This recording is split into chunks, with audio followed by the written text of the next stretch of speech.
ain't never coming down. I'm always up, you always stuck. Thought it was fun and games, now I'm the one over here running things. You know the name, bitch, I'm always up. What's up, guys? Welcome to the Parley alongside 15-year NBA veteran Kendall Gill and our correspondent from Square Circle Report, Mr. Alex Correa himself. We just finished watching the Teofimo Lopez and Josh Taylor fight out in New York. They were at the Madison Square Garden, but the theater, not the actual that's okay, just as long big as venue. just as long as you're in the garden. Yeah, New York City. It was an amazing fight. We're going to get into it in just 1 second. But real quick, don't forget to subscribe to our YouTube channel. All the links are in our bio. Of course, with Instagram, Facebook, Twitter, everything is there. Subscribe, follow us, hit that notification bell. We want to hear from you, the fan and the listener. And we are sponsored by 6040 once again. Link in the description box as well. We just got to remind you guys before we get into this. But let's do it. Right. Teofimo Lopez is back. He is, and actually, this is the best that I've seen him look. I mean, the mix of his footwork, his boxing ability, his head movement, the way that he pot shot at Josh Taylor, the way that he put his combinations together, he carried his power up to 140, and Josh Taylor is no slouch at all, and he just outclassed him.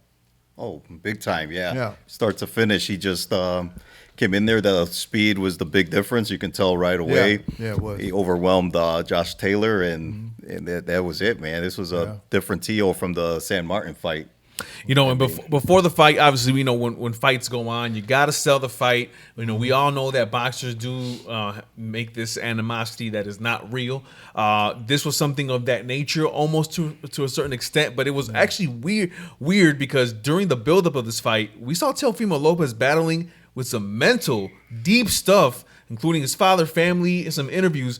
How'd you feel Teofimo coming into this fight after watching all that? I felt after I saw the interviews that he was not ready for this fight. I thought that this might be an opportunity for Josh Taylor to beat him, knowing that, if you're a professional athlete, and, I was a professional athlete for 15 years in the NBA, and if your psyche isn't right, you don't play right. And I was thinking that the same thing about Teofimo Lopez, that, the things that he was saying, I've never seen a boxer in pre-fight interviews react the way that he reacted to the questions. His father involved coming in the interview at the same time. But, he displayed that he was a true professional because he put that all aside and went on ahead and, in my opinion, fought the best fight of his life. Alex, have you ever seen that before? Something of this nature? We've seen something like that, but this was interesting. Yeah, that was a little too much, like for me, all the like the dad getting in it, the talking about dying in the ring, killing this guy in the ring. I'm just glad at the end of the fight he pulled Josh to the side and told him he didn't, no ill will towards him, and they shook on it and kind of buried that. So I'm happy to hear that. Yeah, he talked about killing Josh Taylor in the pre-fight mix-up there. So that was good to see. But that happens in boxing. You have build-ups. You have fake animosity sometimes. Of course, you got to shake your hand to somebody after 12 rounds of trying to dominate and kill each other, right? But now that we've seen what happened with Teofimo looking the way he did, we're thinking a whole bunch of fights now. We're thinking Teofimo. You tell me off camera, Teofimo, Gervonta, Teofimo, Adrian. Like, what do you want to see Teo do next? Stay at 140 or try to mix and match around? Well, Lopez, I think, needs to stay at 140. 147 is probably a little bit too big for him. I can't imagine him fighting guys like Errol Spence and, Danny Garcia and guys like that. I think they're a little bit too big for him. But, I like the fights. Devin Haney fight, if he should move to 140. Gervonta Tank Davis, he should move to 140. Shakur Stevenson, Lomachenko again. He has a ton of options, especially now since he's back on top and marketable. We saw his personality come out, and the way his style is just entertaining. You want to watch him fight just simply because his boxing ability, the skills that he displays. He's a power puncher. He can hurt you. So, I think there's a lot of fights out there for him. I don't know who wins between he and Gervonta Davis. I mean, that would be a great fight. Yeah, I mean, boxing with T.O. on top, it's good. Well, Like, you told me during the yeah. fight, his stock went up. Oh, big time, man! His stock yeah. went up. I mean, it was at an all-time low. Yeah. He just didn't look good after everyone kept saying, "Oh, since slow-mo, he hasn't looked good since slow-mo." And then it's just like, man, you're rooting for him, and then he gives us a performance like that, man, with everything going on too. Like no one expected that. He was the underdog in the fight. Yeah, I totally did not expect Yeah. him to come out and perform like that. Absolutely. Teofimo, you mentioned a couple of fights that he can get into. With now he's 19-1. You talk about Teofimo and how he looked. I had mentioned to you off cameras too that he was looking like he was giving this guy a boxing lesson. Ooh, I didn't think it would be. I don't think he would be able to do that after these last 2-3 fights. He looked like a shell of himself, and all of a sudden he's back to exactly where he was when he took the unified title. Look, he displayed tonight the epitome of the sweet science: hit and not get hit. Man. And the way that he was evading punches and then delivering them right back. He also pot-shotted Josh Taylor, put combinations on him, went to the body, came up, went hook to the body and came up high, hook to the head, and followed up his shots. I mean, he displayed everything in boxing that you want to do when you get in the ring. And some showboating, man. And some Showboating showboating, in there for the fans. Yeah, man. Yeah, some style. The way that he was rolling with punches, ducking underneath and doing all that stuff. I mean, I was thoroughly enjoying, watching the masterpiece. I think he did a masterpiece on Josh Taylor. I mean, and what's up with that one judge who had it? 117, 115, 113. 115, 113. Two of them had it like that. Yeah, man, I don't know. I don't know what's going on, man. I thought the better score was the 117, 111 Right. score. I mean, this fight wasn't even close. Yeah. I don't know how they had it that close, man. Well, this is a good fight for Teofimo. He's back on the map. Yeah. We can't wait to see what happens with him, what he's gonna, who he's gonna fight next, and hopefully, his personal issues. He did bring up his son in the post-fight interview, in regards to a battle he has to win with that. So we'll see what happens. But Teofimo and anybody else is going to be a good fight to watch. Yeah, the division stacked, man. 140, forget about it, man. And now moving up to 140. Everyone was dismissing them. Now they can't anymore, man. So I'm hyped for that. Absolutely. And on the other network, DAZN, they had the Munguia and Derevyanchenko fight. We were trying to watch both fights at the same time. Munguia getting hurt early in the fight and then later into the fight as well had people shaking in the boxing world. Right. Can Munguia afford to get a loss right now? Or more than that, can Oscar afford to have Munguia? No. Yeah, I know Oscar was crapping in his pants. You know what I mean? Because I thought Munguia was going to be out. Yeah. He was hurt big time in that fight, and with Oscar and his relationship with Ryan Garcia, who really was the cash cow at Golden Boy right now. If Munguia goes down, who else do they have? Yeah. You said Virgil Ortiz, but he's he doesn't not, fight. Right. Often, right? He's always he's get hurt. Supposedly he's coming soon in a month or so, but that's all he got right now. He lost Canelo. Sounds like he's losing Ryan Garcia now. Yeah. So it's all hands on deck at Golden Boy. Yeah, it's going to be interesting to see him. Munguia is again a great talent. A good test for him today. Derevyanchenko was no joke. He was bringing it to him. He's 37 years old. Yeah, a little tougher than I think Munguia and Golden Boy thought, man. Yeah, it was a little bit too close for comfort. We also on the broadcast we were watching, we saw Xander Zayas again put an 8-round spectacular performance against Cruz. Again, he's the guy that that Puerto Rico holds as the #1 guy in the country, right, boxing wise. But he's at being at 154.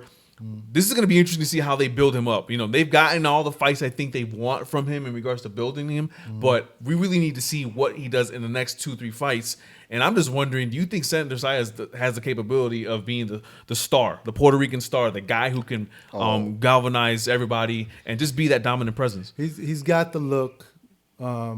He's got the skill set. I think he's in the right division, 154, 160, could possibly move to 168. In the future, but I felt that he should have got rid of that guy. If you're a top prospect like that, I felt he should have got rid of his opponent. But he still looked good.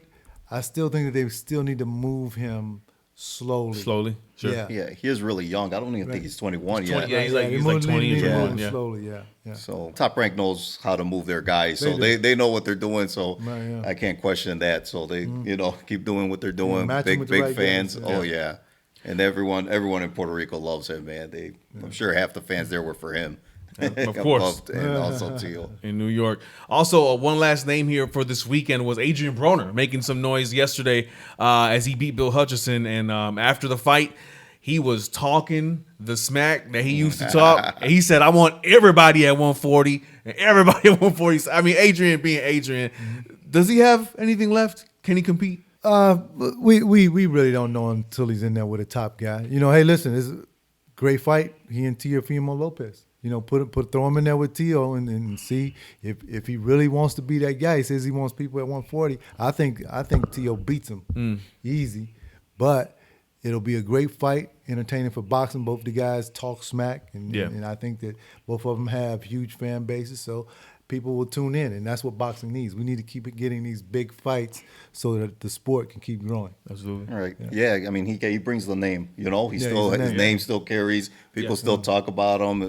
Good or bad, but he's, he got the fans. So. Right. I will have to agree. Interesting, a good weekend in boxing. We've had a couple bad weekends recently with a couple, non-boxers and that nature and guys and horrible decisions too. We saw a couple weeks ago. But I still haven't seen the fight. You still haven't seen the fight. I still haven't seen the Haney Lomachenko fight. No, I still haven't seen it. Well, man, I don't think it was a bad no, decision. not that fight. I wasn't talking about that fight. I was talking about the other fight. With Rolly. Yeah. That one was that was tough, man. That was bad. That was bad. Yeah. In other news here, and boxing news as well, the heavyweight division is still at a standstill with the Usyk, with Fury, with Anthony Joshua, with Wilder, with Andy Ruiz. I mean, and obviously the other top heavyweights. What's going to happen in this division? I think they're all waiting for the big payday or the first one to sign, and then they're going to go from there. Yeah.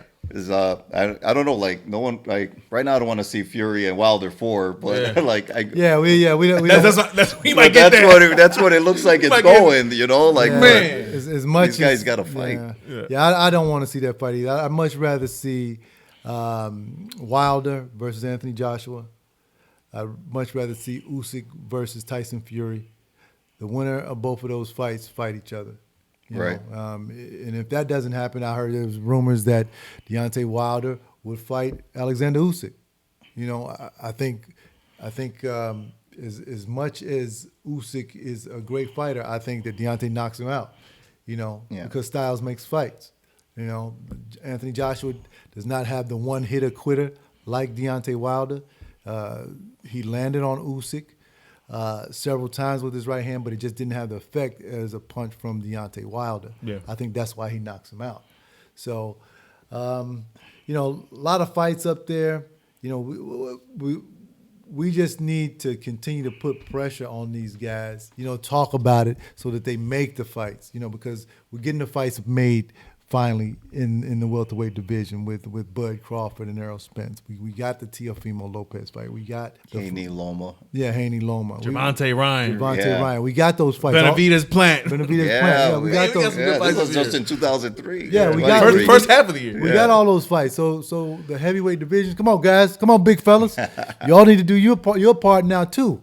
We want to see them big fights. The heavyweight division, what makes the sport go round. So these guys need to step up. Even Andy Ruiz, he hasn't fought in a while, man. I haven't seen him. We heard rumors about Andy Ruiz fighting Deontay Wilder. I mean, what happened with that? Yeah, I would watch that. Oh, well, or like Jake Paul and Kendall Gill. You know what I'm saying? Like this, we gotta make these fights happen. He don't want it. He wants to fight little dudes, even though we know you weigh 215 pounds, Jake.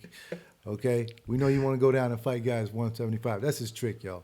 I love doing out the bag, man. I love doing that. Finally, before we do close out here, you mentioned Terrence Crawford. You mentioned Errol Spence. It's the fight of the year. I think it still surpasses a Gervonta Davis Ryan Garcia fight. Two are the top names in the welterweight division. It's been the number one fight talked about. Hasn't happened. Finally, he's going down. I mean, before the press the tour, right? The press conference tour they're gonna have here in a bit. What's it looking like for you? I know that you're an Errol Spence guy, right? Mm-hmm. But you do recognize that Terrence has a skill. How's it looking for so far? I think Terrence is a great fighter, man. Great skill set, can go both ways, switch up and fight orthodox and left-handed, southpaw. But I think that Errol, who throws 100 punches around, who is left-handed as well. Terrence will not have that advantage on him when he turns southpaw because Errol is a southpaw. And with the amount of pressure that Errol is going to put on him, and with that amount of punches coming, and don't get me wrong, Errol's going to have to take a few to get to him. Yeah. You know, because Terrence loves to throw those shots when you come in mid-range, and that's where Errol is most of the time. But I think Errol Spence, a guy who spars with heavyweights, is not going to be affected by a guy moving up from 140 to 147 unless he's totally out of shape, which Errol Spence is never out of shape. And well, there's been a couple pictures recently. They were talking some smack about he's been looking a little hefty. I don't know. I didn't see those. I thought he looked all right. I'll send them to you. No, I know what you mean. What I'm talking about? It's been a lot of that, but he's in shape. I saw pictures where he's cut, you know, and he's ready to go. And I doubt whether a guy like Errol Spence, the biggest fight of his career, is going to slack off. You know, I think it's going to be a great fight, but you know, I think he may stop Terrence Crawford. Oh man, late. You don't think so, do you? Huh? I don't know. I'm not saying a stoppage, but oh man, because with what he said about Crawford, you know, switches. He's got his knockout streak going. He's just like a mean fighter, man. Like he turns it on. He got the switch, but at the same time, man, Errol's the. It's like you can't bet against Errol Spence. He's this, like he said, he's training with the Charlos. He's sparring bigger fighters. Yeah. He's tough as hell. He got Ugas out of there. You know, no one did that to Ugas. So, and I don't know, and after all the things he's been through, I don't know. It's almost like he got like touched by God. You know, like he got the accident, the eye, and then he's still, and there's no tune-up fight in between. Those accidents, it's right to Danny Garcia, right to Ugas. You know, he's not slowing down. It was the Manny before. You know, I'm actually glad he did not fight Manny because I would hate to see Manny get broken down like Errol Spence breaks down people. And if you look at it, he breaks bones, orbitable bones, ribs, all of that, and he does this against big guys. Terrence Crawford is naturally smaller than him. What's going to happen to Terrence Crawford when he put all of those punches on Terrence Crawford? He broke Ugas' nose, he broke his eye orbit, broke his ribs. He did the same thing to Kell Brook. You know, only person he didn't do that to is Sean Porter, but you know, Sean Porter is a tough dude. Class A fighter, for sure. Absolutely. It's an exciting fight. Can't wait for it to go down. We are excited to see it. And as we mentioned before, boxing's been giving us some gifts finally. We've been lacking that the past couple years. All the promotion companies. Shout out to Golden Boy, Top Rank, PBC, all you guys, man. Keep doing your thing, man. Al Heyman, we never see you, but thank you. So we thank you for that. But yeah, boxing's going to be great. Again, the next fight is Errol Spence and Terrence Crawford, so we'll be on location for that. We're going to give you that more. We're going to give more information on that on social media. And of course, as always, don't forget to keep subscribing to our channel. Everything we do there. Also on Square Circle Report, tell them where you're at. Square Circle Report right on YouTube, Instagram, and Twitter. There it is. He's our guy. He does go out there. He, and you're at Rick Ramos Boxing as well, getting, content for them.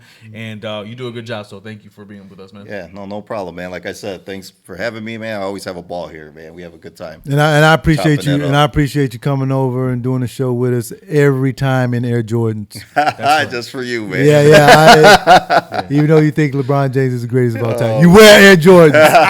Let it be known. We have to bring out the LeBrons, man. Next one, just for KG, man. Also, real quick, before we do get out of here, we do have a merch store coming to you guys very soon. Get ready. T-shirts, different designs is one of them, but we do have different designs coming out, so check those out. And real quick, one time for my Puerto Ricans, because this is our weekend. Festivals in New York, in Florida, in Chicago. Yeah. There it is, man. Boricua. It's the parlay. That's good. What's up, guys? TLO here for the parlay. 15-year NBA veteran Kendall Gill there. Sir. Don't forget to subscribe to everything you see there in the description box. We want to hear from you guys. And, of course, hit that bell for the notifications. Like that, you know what's going on. Hit it.